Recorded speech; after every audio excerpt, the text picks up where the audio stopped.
We're going to be starting off with question 4 from Ex12.07. So for 4a, find the equation of a line H in the diagram. So H here, if you have a look at it, has a gradient of a third already. So what that means is that we will write down the equation, which is y equals mx plus b. Now the thing is, it has a gradient of a third already, so we're just going to substitute in m as 1/3, okay? And all that's left is for us to find our b value, which is our y-intercept. And we do that by substituting what we know about an x and a y, which is the coordinate that this line passes through, which is that point there. So 2 would equal to a third times 3 plus b. A third times 3 is basically 1. So now if I subtract both sides, yeah, by -1, oh sorry, subtract by 1, I should say. So then b would equal to 2 minus 1, which is 1. So now we've got b as 1, m as a third, and if you put that b value right back into this equation, we're able to find our line, which is y is equal to third x plus 1. Okay? Question B. Find the gradient of the line J, which is perpendicular to line H. So, if this line J is perpendicular to line H, well, what that means is that the gradient is the reciprocal of this gradient here. So, M2, which is a gradient of the red line, J, will be the flipped version of this, which is 3/1, but instead of being positive, we write a negative. Now that's the same thing as -3, okay? So what else do we know about this line? We know that now it has a gradient of -3, but it also passes through this point. So if we now generate part of our equation, y equals mx plus b, where m is now -3, then y would equal to -3x plus b. We can now substitute in our x value of 3 and y value of 2. So that 2 equals -3 times 3 plus b. -3 times -3 is -9 plus b. And if we add 9 to both sides,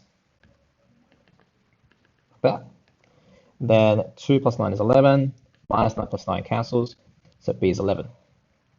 So that means now we can substitute that b value back in this equation to complete the equation. And therefore, y equals to -3x plus 11. That's the equation of this line here. All right. Question C. Find the equation of line J. Oh, you know what? I actually found it already. So for part B, we were finding the gradient, which was this part. C is just this. Okay? So we found the equation already. I misread the question. Sorry about that. Right. Let's move on to question 5. Question 5a says, from the diagram, find the equation of line K. So we've got equation of line K, which is like that. So what we're going to do is we'll write out our general equation of a line, like that. Or I should say gradient intercept form of a line. Then our gradient here is -4/5. Okay, we're going to put that right in. But our b value has to be found by substituting a coordinate. Now, unlike the other line, we had 2 values that we can see visibly as a coordinate, just like how we did here. Okay, if you have a look at this, right? But for this one, it doesn't really show it, obviously. But what this is a coordinate. It does have a y-intercept, and a y-intercept is having an x value of 0, because look where it is on the x-axis. It's right here, okay? All it is, it's moved up by 8, which means it has a y value of 8. So if we substitute in 0, 8 into this equation, 8 is y,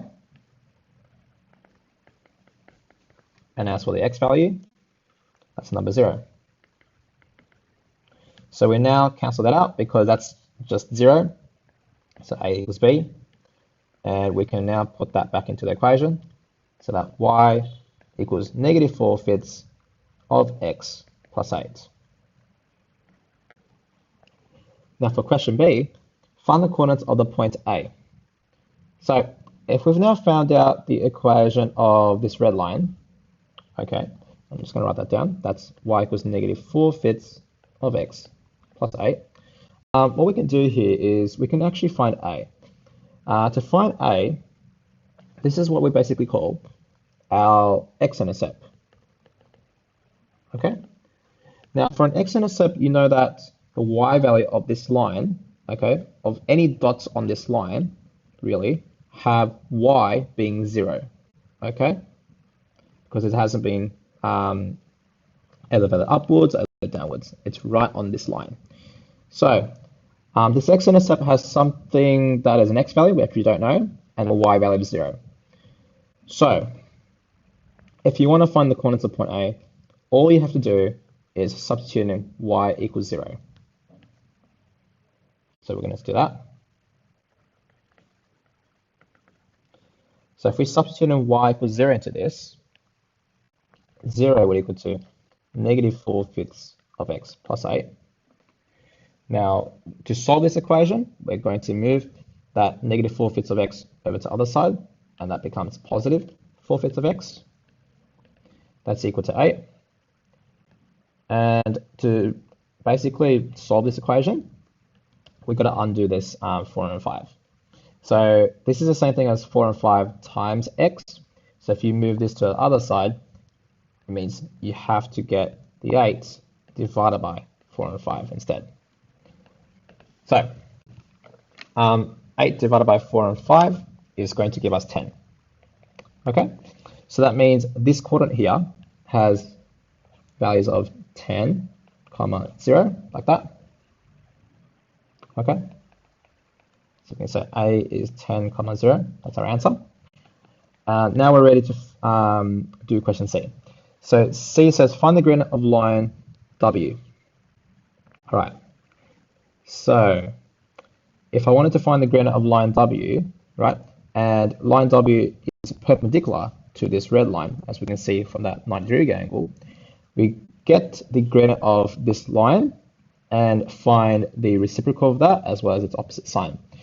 So the gradient of this line here was negative 4 and 5.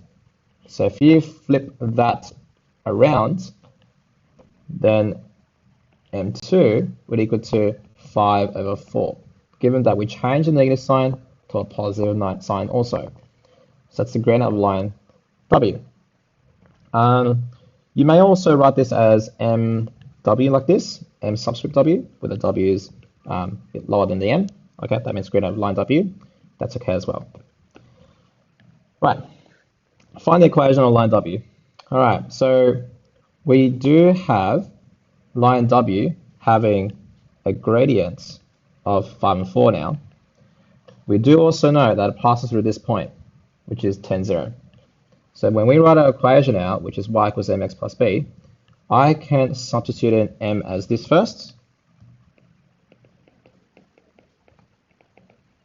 But then what I can do next is, because it passes through that point, I'm going to say sub 10, 0 in, and that allows us to find b. So if I substitute in x as 10, y as 0, I get 5 and 4 times 10 plus b, and 5 over 4 times 10 will give me 12.5.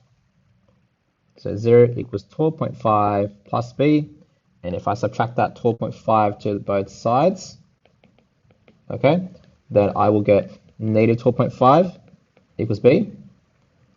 And now what I can do is putting that back into our equation here, y equals to 5/4 of x minus 12.5, like that. Okay, and that's our equation of line W. Okay. All right, then we can do question E. So E says find the coordinates of point B. So point B here, this is what we call a y-intercept, right? So do we actually have that y-intercept? Well, we have the equation of this line already. That's line W, okay, right there. Our y-intercept of any line is simply the number that doesn't involve x, which is the constant value. So we can say that our y-intercept is simply this value, okay? So that means this value here is negative 12.5. That's where it intersects the y-axis. Right, and that finishes this question.